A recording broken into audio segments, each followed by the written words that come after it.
ओम शांति। आज 8 मार्च 2025। आज बाप दादा के अनमोल मधुर महावाक्य सुनते हैं। मीठे बच्चे, रूहानी सर्विस कर अपना और दूसरों का कल्याण करो। बाप से सच्ची दिल रखो तो बाप की दिल पर चढ़ जाएंगे। आज की मुरली में प्रश्न है, देही अभिमानी बनने की मेहनत कौन कर सकते हैं? देही अभिमानी की निशानियां सुनाओ। उत्तर है, जिनका पढ़ाई से और बाप से अटूट प्यार है वह देही अभिमानी बनने की मेहनत कर सकते हैं।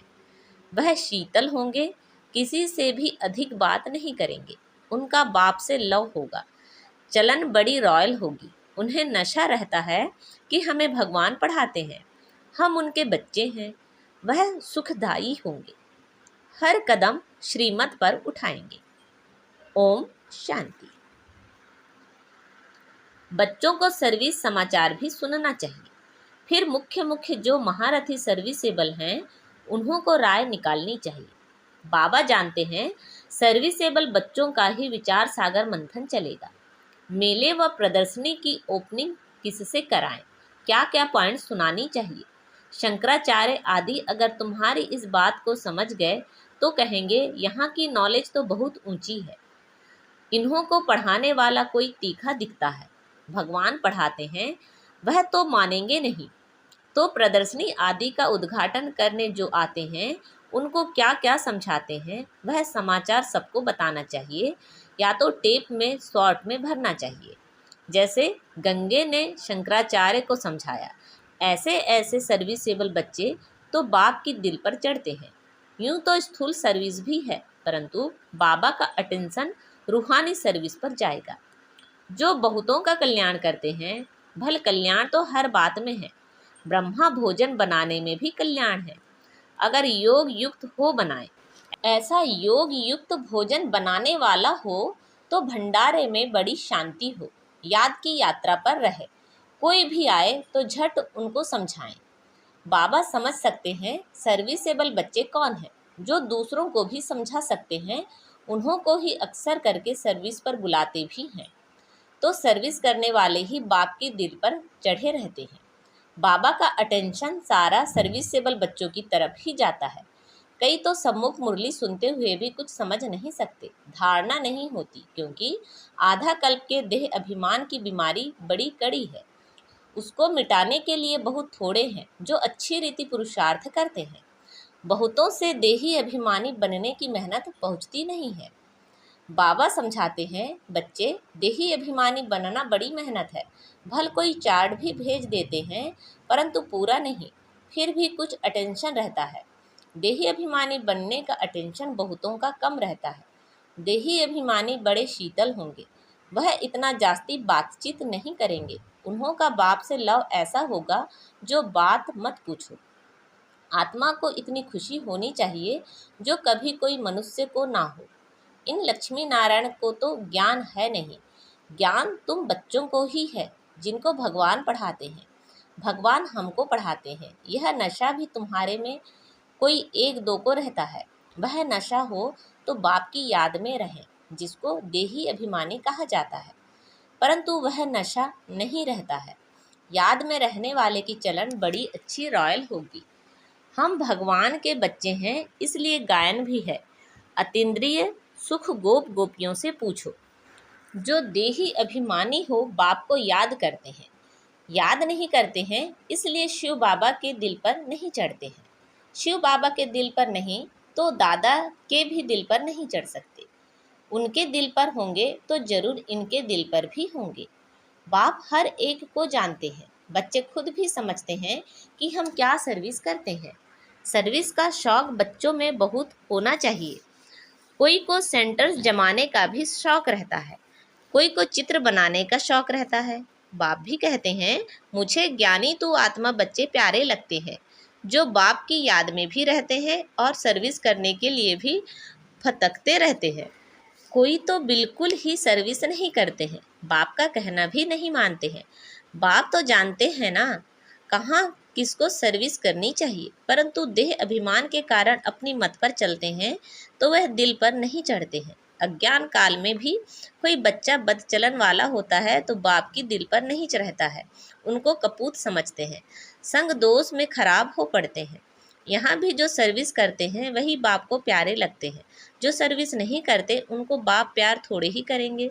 समझते हैं तकदीर अनुसार ही पढ़ेंगे, फिर भी प्यार किस पर रहेगा? वह तो कायदा है ना। अच्छे बच्चों को बहुत प्यार से बुलाएंगे, कहेंगे तुम बहुत सुखदाई हो, तुम पिता स्नेही हो। जो बाप को याद ही नहीं करते उनको पिता स्नेही थोड़े ही कहेंगे। दादा स्नेही नहीं बनना है, स्नेही बनना है बाप से। जो बाप का स्नेही होगा उनका बोलचाल बड़ा मीठा सुंदर रहेगा। विवेक ऐसा कहता है, भल टाइम है परंतु शरीर पर कोई भरोसा थोड़े ही है। बैठे बैठे एक्सीडेंट हो जाते हैं, कोई हार्ट फेल हो जाते हैं, किसको रोग लग जाता है, मौत तो अचानक हो जाता है ना। इसलिए श्वास पर तो भरोसा नहीं है। नेचुरल कैलेमिटीज़ की भी अभी प्रैक्टिस हो रही है। बिगड़ टाइम बरसात पड़ने से भी नुकसान कर देती है। यह दुनिया ही दुख देने वाली है। बाप भी ऐसे समय पर आते हैं जबकि महान दुख है, रक्त की नदियाँ भी बहनी हैं। कोशिश करना चाहिए हम अपना पुरुषार्थ कर 21 जन्मों का कल्याण तो कर लेवें। बहुतों को अपना कल्याण करने का फुरना भी दिखाई नहीं पड़ता है। बाबा यहाँ बैठ मुरली चलाते हैं तो अभी बुद्धि सर्विसेबल बच्चों तरफ रहती है। अब शंकराचार्य को प्रदर्शनी में बुलाया है, नहीं तो यह लोग ऐसे कहाँ जाते नहीं हैं। बड़े घमंड से रहते हैं तो उन्हों को मान भी देना पड़े, ऊपर सिंहासन पर बिठाना पड़े। ऐसे नहीं साथ में बैठ सकते हैं, नहीं, रिगार्ड उन्हों को बहुत चाहिए। निर्माण हो तो फिर चांदी आदि का सिंहासन भी छोड़ दें।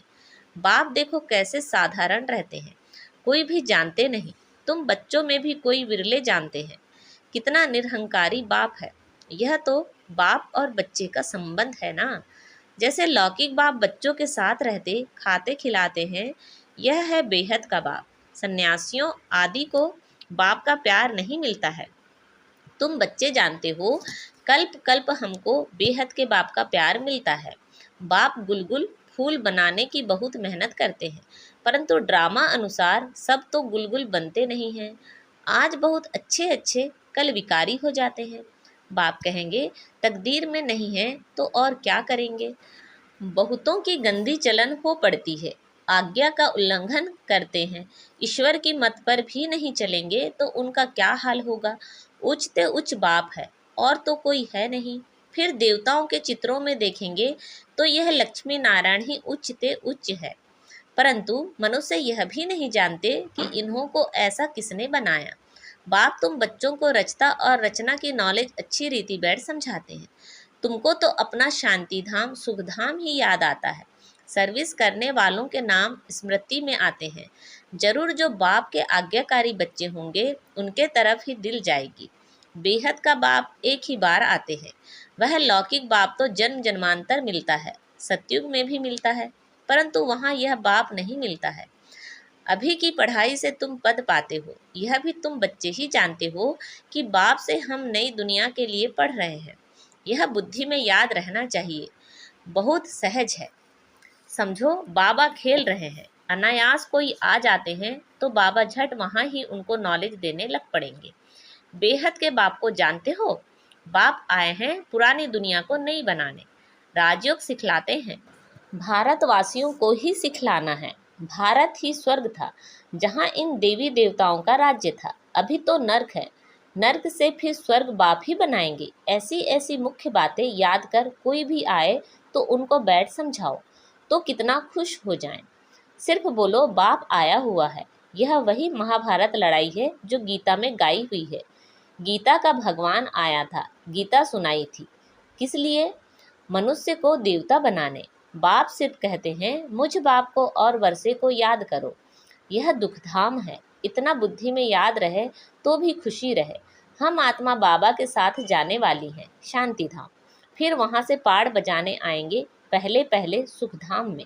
जैसे कॉलेज में पढ़ते हैं तो समझते हैं हम यह पढ़ते हैं फिर यह बनेंगे, बैरिस्टर बनेंगे व पुलिस सुपरिटेंडेंट बनेंगे, इतना पैसा कमाएंगे, खुशी का पारा चढ़ा रहेगा। तुम बच्चों को भी यह खुशी रहनी चाहिए।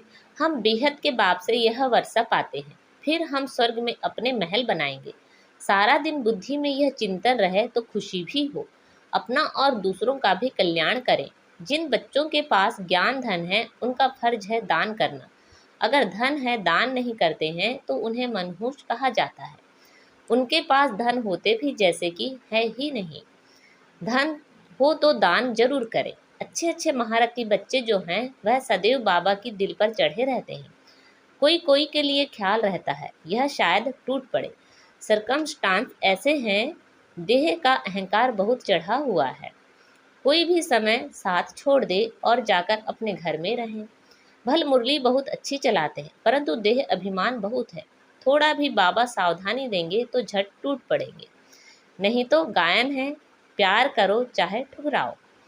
यहाँ बाबा राइट बात करते हैं तो भी गुस्सा चढ़ जाता है। ऐसे ऐसे बच्चे भी हैं, कोई तो अंदर में बहुत शुक्रिया मानते हैं, कोई अंदर जल मरते हैं। माया का देह अभिमान बहुत है। कई ऐसे भी बच्चे हैं जो मुरली सुनते ही नहीं और कोई तो मुरली बिगर रह नहीं सकते। मुरली नहीं पढ़ते हैं तो अपना ही हट है। हमारे में तो ज्ञान बहुत है और है कुछ भी नहीं। तो जहाँ शंकराचार्य आदि प्रदर्शनी में आते हैं, सर्विस अच्छी होती है तो वह समाचार सबको भेजना चाहिए, तो सबको मालूम पड़े कैसे सर्विस हुई, तो वह भी सीखेंगे। ऐसी ऐसी सर्विस के लिए जिनको ख्यालात आते हैं उनको ही बाबा सर्विसेबल समझेंगे। सर्विस में कभी थकना नहीं चाहिए, यह तो बहुतों का कल्याण करना है ना। बाबा को तो यही ओना रहता है, सबको यह नॉलेज मिले, बच्चों की भी उन्नति हो। रोज मुरली में समझाते रहते हैं, यह रूहानी सर्विस है मुख्य। सुनना और सुनाना है, शौक होना चाहिए। बैच लेकर रोज मंदिरों में जाकर समझाओ, यह लक्ष्मी नारायण कैसे बने, फिर कहाँ गए, कैसे राज्य भाग पाया। मंदिर के दर पर जाकर बैठो, कोई भी आए बोलो यह लक्ष्मी नारायण कौन है, कब इन्हों का भारत में राज्य था। हनुमान भी जुत्तियों में जाकर बैठता था ना, उसका भी रहस्य है ना। तरस पड़ता है। सर्विस की युक्तियां बाबा बहुत बतलाते हैं परंतु अमल में बहुत कोई मुश्किल लाते हैं। सर्विस बहुत है, अंधों की लाठी बनना है। जो सर्विस नहीं करते, बुद्धि साफ नहीं है तो फिर धारणा नहीं होती है। नहीं तो सर्विस बहुत सहज है। तुम यह ज्ञान रत्नों का दान करते हो, कोई साहूकार आए तो बोलो हम आपको यह सौगात देते हैं। इनका अर्थ भी आपको समझाते हैं। इन बैजेस का बाबा को बहुत कदर है और किसी को इतना कदर नहीं है। इनमें बहुत अच्छा ज्ञान भरा हुआ है परंतु किसी की तकदीर में नहीं है तो बाबा भी क्या कर सकते हैं। बाप और पढ़ाई को छोड़ना यह तो बड़े से बड़ा अपघात है। बाबा का बनकर और फिर फारकती देना, इस जैसा महान पाप कोई होता नहीं, उन जैसा कमबख्त कोई होता नहीं। बच्चों को श्रीमत पर चलना चाहिए ना। तुमको बुद्धि में है हम विश्व के मालिक बनने वाले हैं, कम बात थोड़ी ही है। याद करेंगे तो खुशी भी रहेगी, याद ना रहने से पाप भस्म नहीं होंगे। एडॉप्ट हुए तो खुशी का पारा चढ़ना चाहिए परंतु माया बहुत विघ्न डालती है, बच्चों को गिरा देती है। तो बाप की श्रीमत ही नहीं लेते तो वह क्या पद पाएंगे। थोड़ी मत ली तो फिर ऐसा ही हल्का पद पाएंगे, अच्छी रीति मत लेंगे तो उच्च पद पाएंगे। यह बेहद की राजधानी स्थापन हो रही है, इसमें खर्चे आदि की भी कोई बात नहीं है। कुमारियाँ आती हैं, सीख कर बहुतों को आप समान बनाती हैं, इसमें फी आदि की बात ही नहीं। बाप कहते हैं तुमको स्वर्ग की बादशाही देता हूँ, मैं स्वर्ग में भी नहीं आता हूँ। शिव बाबा तो दाता है ना, उनको खर्ची क्या देंगे। इसने सब कुछ उनको दे दिया, वारिस बना दिया, एवज में देखो राजाई मिली है ना। यह पहला पहला मिसाल है, सारे विश्व पर स्वर्ग की स्थापना होती है, खर्चा पाई भी नहीं। अच्छा, मीठे मीठे सिखिलदे बच्चों प्रति माता पिता बाप दादा का याद प्यार और गुड मॉर्निंग। रूहानी बाप की रूहानी बच्चों को नमस्ते। हम सब रूहानी बच्चों की रूहानी माता पिता बाप दादा को याद प्यार, गुड मॉर्निंग और नमस्ते। आज की मुरली से धारणा के लिए मुख्य सार है, पिता स्नेही बनने के लिए बहुत बहुत सुखदाई बनना है, अपना बोल चाल बहुत मीठा रॉयल रखना है, सर्विसेबल बनना है, निरहंकारी बन सेवा करनी है। पढ़ाई और बाप को छोड़कर कभी अपघाती महापापी नहीं बनना है। मुख्य है रूहानी सर्विस। इस सर्विस में कभी थकना नहीं है। ज्ञान रत्नों का दान करना है, मनहूस नहीं बनना है। आज बाबा ने हमें वरदान दिया है, सदा निज धाम और निज स्वरूप की स्मृति से उपराम न्यारे प्यारे भाव। सदा निज धाम और निज स्वरूप की स्मृति से उपराम न्यारे प्यारे भाव। निराकारी दुनिया और निराकारी रूप की स्मृति ही सदा न्यारा और प्यारा बना देती है। हम हैं ही निराकारी दुनिया के निवासी, यहाँ सेवा अर्थ अवतरित हुए हैं। हम इस मृत्यु लोक के नहीं लेकिन अवतार हैं। सिर्फ यही छोटी सी बात याद रहे तो उपराम हो जाएंगे। जो अवतार ना समझ गृहस्थी समझते हैं तो गृहस्थी की गाड़ी कीचड़ में फंसी रहती है। गृहस्थी है तो बोझ की स्थिति और अवतार बिल्कुल हल्का है। अवतार समझने से अपना निजी धाम निजी स्वरूप याद रहेगा और उपराम हो जाएंगे। आज का स्लोगन है, ब्राह्मण वह है जो शुद्धि और विधि पूर्वक हर कार्य करे। ब्राह्मण वह है जो शुद्धि और विधि पूर्वक हर कार्य करे। अच्छा, अव्यक्त इशारे। सत्यता और सभ्यता रूपी कल्चर को अपनाओ। जो निर्माण होता है वही नव निर्माण कर सकता है। शुभ भावना व शुभ कामना का बीज ही है निमित्त भाव और निर्माण भाव। हद का मान नहीं लेकिन निर्माण। अब अपने जीवन में सत्यता और सभ्यता के संस्कार धारण करो। यदि ना चाहते हुए भी कभी क्रोध या चिड़चिड़ापन आ जाए तो दिल से कहो मीठा बाबा, तो एक्स्ट्रा मदद मिल जाएगी।